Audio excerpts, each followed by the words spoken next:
For this course I'm going to be using fingering weight yarn and these 3.75mm needles, but you could also knit yours with DK weight yarn and 4.5mm needles. It's a good pattern to experiment, so you can really use any yarn weight you like and experiment with needle size to get the result you want. The bracelet's going to be a custom size, so the first step is to measure your wrist and work out how long the I-cord needs to be.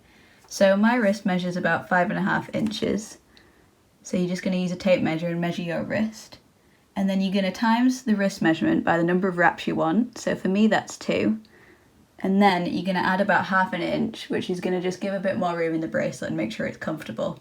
So for me, I'm going to knit the I-cord to be 11.5 inches.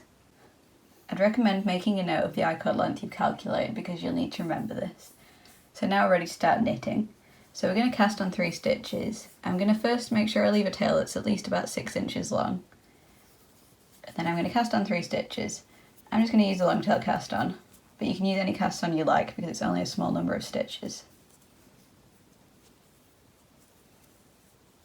Now usually at this point you'd turn your work and you'd start knitting, but instead of turning your work you're going to slip these stitches back onto the left needle.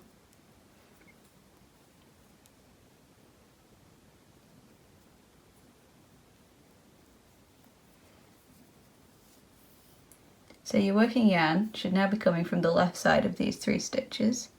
As you can see, mine is here. So you're going to knit 3 with that working yarn that's coming across the back.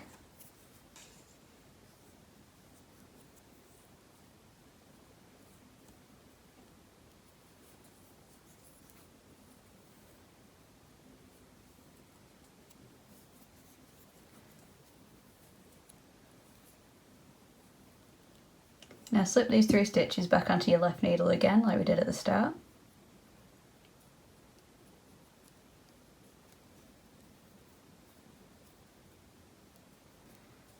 So our working yarn's over here again, we're ready to knit the next 3.